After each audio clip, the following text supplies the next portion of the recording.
Okay, one great way that we can use this foam roller to mobilize some of the lower extremities is by using the, preferably the firm roll and the one that's the higher quality if you have it. You can do this with the white standard roll as well, but a little warning is that you sometimes will wear those down a lot quicker than if you're actually using the blue roller.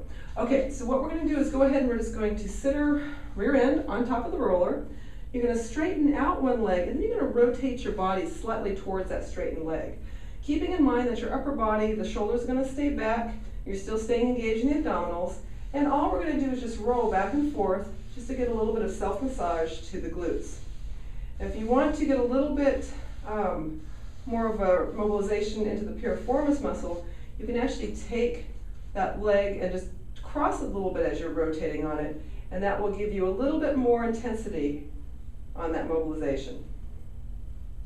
Okay, and then we would repeat that on the other side.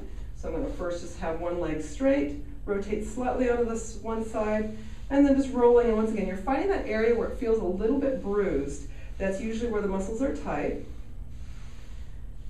And then to increase the intensity, we can go ahead and cross that leg and just go ahead and do the same thing and just rolling over that area that feels a little bit tight. Okay, so that's a little glute rollout right there. Now, we can also use this to roll out the IT band. So typically what I like to do is have people start on top of the roll, and then you're just going to cross over a leg. You're going to be on your side, and you're just going to roll up and down the entire length. The IT band is a band of connective tissue all along the upper side of your leg.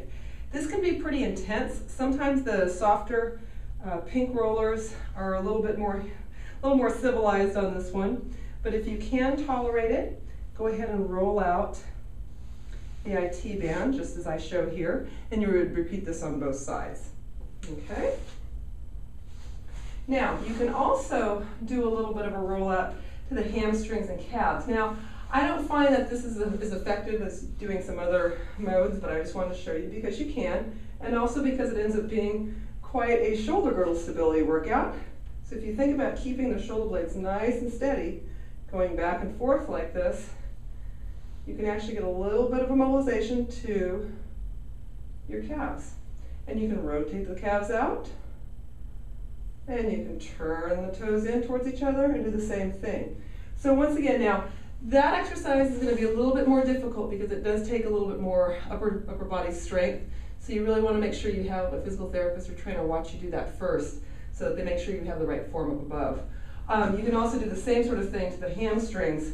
The roller doesn't get in there quite as deep as you could with some other items. I use something called the stick, which is very effective for working up the hamstrings that way, but you can do the same sort of thing.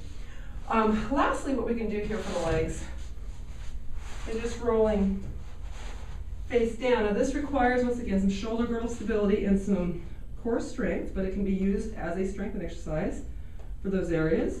And just rolling the quads back and forth. So this feels pretty nice. And once again, I'm watching them not sagging to the shoulder blades. I'm staying nice and open, so like I said, it ends up being a nice stability workout for your upper quadrants. Okay? So those are some great little exercises that you can do using your foam roller.